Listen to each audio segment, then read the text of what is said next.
আসসালামু আলাইকুম। আমি ডাক্তার কাজী সানজিদা হক রুমকি। আমি একজন স্ত্রীরোগ এবং প্রসূতি বিশেষজ্ঞ এবং সার্জন। বর্তমানে আমি ল্যাবের ডায়াগনস্টিক ব্রাহ্মণবাড়িয়াতে নিয়মিত রোগী দেখি।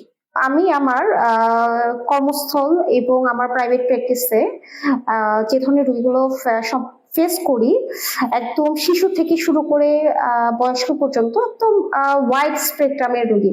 বেশিরভাগ ক্ষেত্রে যে সমস্যাগুলো নিয়ে আসে সেটা হলো অনিয়মিত মাসিক। হতে পারে যে মাসিক শুরু হতে দেরি হচ্ছে, অথবা মাসিক শুরু হলো কিন্তু নিয়মিত হচ্ছে না। কারো ক্ষেত্রে এরকম রোগীরাও আসে যে কয়েক মাস পার হয়ে যাচ্ছে, 6 মাস 1 বছর পার হয়ে যাচ্ছে, যে মাসিক হচ্ছে না কেন। এই ধরনের রোগীদেরকে পাই। এছাড়াও বয়ঃসন্ধিকালে আরো যে ধরনের রোগীদেরকে পাই, মাসিকের রাস্তায় যে স্রাব যাওয়া, মাসিকের রাস্তায় চুলকানি, প্রস্রাবে জ্বালা পোড়া। আর একটু বড় বয়সে গেলে যেমন হলো যে রিপ্রোডাক্টিভ এজ সেটা আমরা বলি, অনেকের ক্ষেত্রে একদম বিবাহিত জীবনের শুরু থেকে যদি আসে, সেক্ষেত্রে আমরা যে রোগীতে দেখি যে স্বামী স্ত্রী মেলামেশায় সমস্যা হচ্ছে, অথবা মেলামেশার পরে রক্ত যাওয়া, অথবা মাসিক রাস্তায় স্রাব ধাতুর যে সমস্যা, এই ধরনের রোগীদেরকে পাই।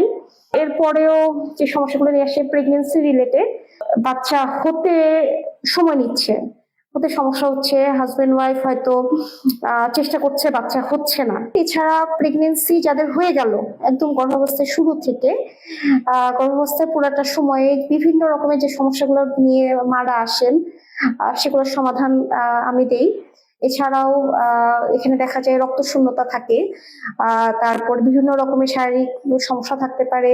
সেক্ষেত্রে ডায়াবেটিস পাওয়া যেতে পারে, ডায়াবেটিস, থাইরয়েডের সমস্যা, এগুলো কমনলি পাওয়া যায়। শ্বাসকষ্ট থাকে, অ্যাজমা পাওয়া যায়। তো এই ধরনের রোগীদেরকেও আমি দেখি। এছাড়া গর্ভাবস্থায় বিভিন্ন রকমের জটিলতা যেগুলো হতে পারে, তারপরে বাচ্চা নড়াচড়া কম থাকা, বাচ্চার পর্যাপ্ত পরিমাণে গ্রোথ না হওয়া, যেটা হলো অপুষ্টির বাচ্চা আমরা বলি, আইইউজিআর বলি, অথবা অনেক বেশি গ্রোথ।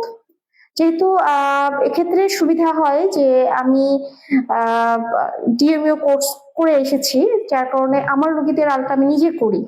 আমার রোগীর ফলো আপ এবং রোগ নির্ণয়ের ক্ষেত্রে আমি যেহেতু আমার রোগীদের আলটা আমি নিজে করি, সেক্ষেত্রে আমার জন্য রোগ ডায়াগনোস করা এবং সেই অনুযায়ী চিকিৎসা দেওয়া এবং সেই অনুযায়ী ফলো আপে তার আপডেটটা বুঝতে পারা যে কতটুকু উন্নতি হচ্ছে না হচ্ছে, সেটা আমার জন্য ধরাটা সুবিধা হয় সেক্ষেত্রে। আর আমার রোগীরাও খুব স্যাটিসফাই থাকে যে আমি যখন আলটা করি তাদেরকে আমি রোগীর সাথে, রোগীর ফ্যামিলির মানুষ যারা, তাদেরকে আমি সাথে নেই আলটা করার সময়, এবং তাদেরকে আমি দেখাই যে দেখেন এখন আপনার পেশেন্টের আলটাতে এই সমস্যা দেখা যাচ্ছে, বা এখন এই অবস্থা।